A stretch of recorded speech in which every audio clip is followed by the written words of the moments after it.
स्वागत है इस एक्सप्लेनर में जहां हम जॉक लुई डेविड की उस बेहद मशहूर पेंटिंग को डीकंस्ट्रक्ट करने वाले हैं जिसने आगे चलकर इतिहास के मायनों को ही बदल दिया। इस विजुअल सफर में हम देखेंगे कि कैसे इंटेलेक्चुअल रिबेलियन यानी बौद्धिक विद्रोह की बुनियाद वक्त और दायरों से बिल्कुल परे है। तो चलिए सीधे इस मास्टरपीस के अंदर चलते हैं और समझते हैं कि आर्ट, इतिहास और विद्रोह एक ही कैनवस पर आकर कैसे मिलते हैं। इस विश्लेषण का रोड मैप बड़ा सीधा सा है।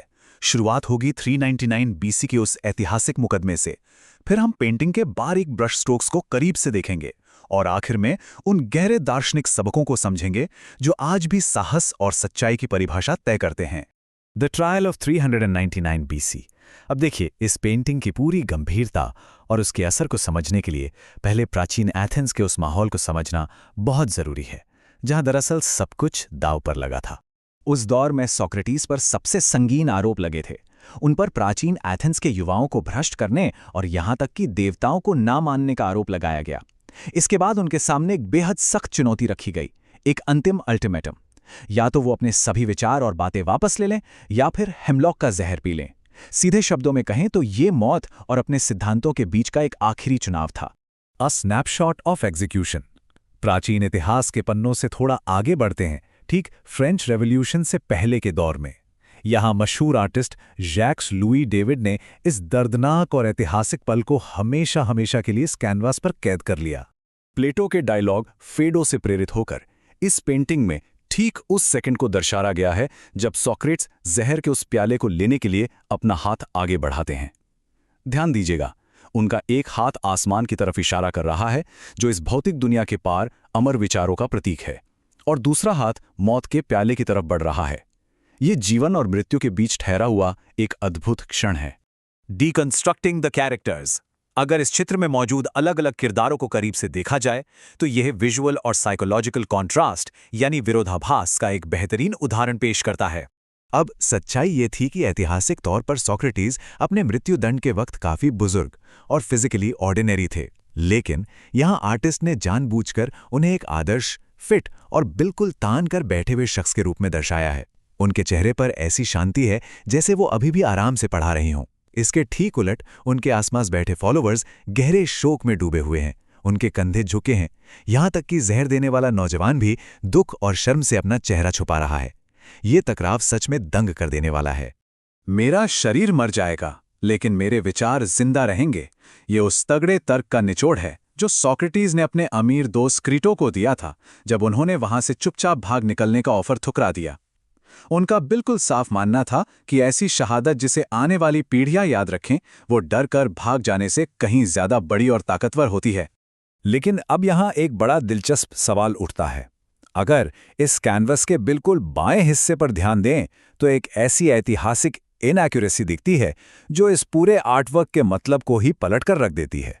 आखिर प्लेटो को वहां एक झुके हुए बुजुर्ग आदमी के रूप में क्यों दर्शाया गया है, जबकि दरअसल एग्जीक्यूशन के वक्त वो काफी जवान थे? जवाब है द अनरिलायबल नैरेटर। दरअसल आर्टिस्ट ने यहां एक बेहद होशियार विजुअल ट्रिक का इस्तेमाल किया है। ध्यान से देखिए, ये पूरी घटना उस बुजुर्ग प्लेटो के पीठ के ठीक पीछे हो रही है। इसका सीधा सा मतलब ये है कि ये एग्जीक्यूशन का सीन प्रेजेंट की असलियत नहीं बल्कि प्लेटो की यादों के लेंस से देखा जा रहा है। ये ट्रिक पास्ट और प्रेजेंट को बड़ी खूबसूरती से एक साथ जोड़ती है। Symbolism in colour and light. इन किरदारों की भौतिक मौजूदगी से परे हटकर जरा इस आर्टवर्क में इस्तेमाल किए गए रंग और रोशनी को देखिए। इनका अपना एक अलग और बहुत गहरा दार्शनिक वजन है। कैनवस का लगभग 7% हिस्सा, खास तौर पर किनारे, म्यूटेड, डार्क और बिल्कुल डल हैं। लेकिन जैसे ही नज़र सेंटर पर जाती है, वहां चमकीले लाल रंग और एक बेहद तेज रोशनी का स्पॉटलाइट सीधे सोक्रेट्स और उस जहर के प्याले पर पड़ता है। हालांकि उस वक्त का एथेंस इसे एक अपराधी के अंत के रूप में एक अंधेरे एग्जीक्यूशन की तरह पेश करना चाहता था, लेकिन पेंटिंग की ये तेज रोशनी चीख चीख कर कहती है कि सोक्रेटिस ही दरअसल सच्चाई और ज्ञान का असली स्रोत हैं। The roots of rebellion. अब इस कैनवस से थोड़ा बाहर निकलकर बाकी दुनिया की तरफ देखते हैं, क्योंकि इस एक छवि का असर इतिहास में वहां तक गया जिसने आगे चलकर फ्रेंच रेवोल्यूशन के लिए जरूरी मानसिकता की पूरी नींव ही रख दी। ये अकेली पेंटिंग एनलाइटनमेंट यानी ज्ञानोदय के दौर के सिद्धांतों का एक विजुअल प्रतीक बन गई थी। अंधी परंपराओं से ऊपर तर्क और रीजन को रखना, गलत अथॉरिटी को पूरी ताकत से चैलेंज करना और आंतरिक ज़मीर को सबसे ऊपर मानना, ये सब बौद्धिक विद्रोह का वो हिस्सा है जिसे इस छवि ने पूरी दुनिया में आग की तरह फैला दिया। टाइमलेस लेसन्स इन करेज।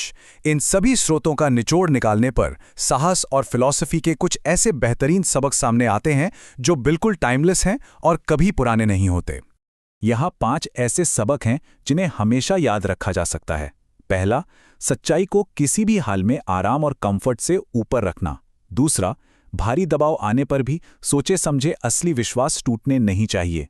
तीसरा, बाहरी घटनाओं पर भले ही काबू ना हो पर उन पर कैसा रिस्पॉन्स देना है ये पूरी तरह आपके हाथ में है। चौथा, भीड़ की मंजूरी या मेजॉरिटी हमेशा सही हो ये जरूरी नहीं। और आखिरी, लेगेसी यानी विरासत उसी चीज पर तय होती है जिस पर कभी कोई समझौता नहीं किया गया। और मजे की बात यह है कि ये बौद्धिक विद्रोह सिर्फ पश्चिम तक ही सीमित नहीं है।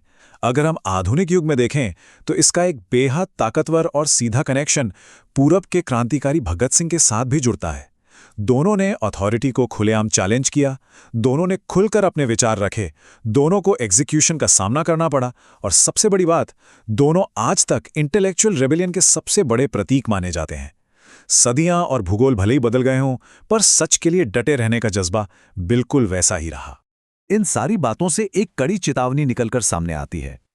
कोई भी समाज सिर्फ बाहरी दुश्मनों के हमले से नहीं टूटता। दरअसल समाज तब तबाह होता है जब वहां के लोग आराम और कंफर्ट के इतने आदी हो जाते हैं कि वो कॉन्फ्लिक्ट से बचने लगते हैं, सच्चाई का बचाव करना छोड़ देते हैं और पूरी तरह से अपना मॉरल बैकबोन खो देते हैं। इस एक्सप्लेनर को खत्म करते हुए एक बहुत ही जरूरी सवाल उठता है जो सीधा आज के दौर पर लागू होता है।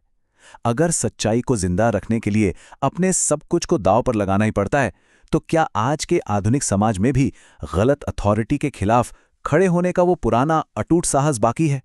क्या हम आज भी अपने आराम से बाहर निकलकर सच्चाई के लिए आवाज उठाने को तैयार हैं? ये एक ऐसा प्रश्न है जो सच में देर तक खुद से अकेले में पूछने पर मजबूर कर देता है।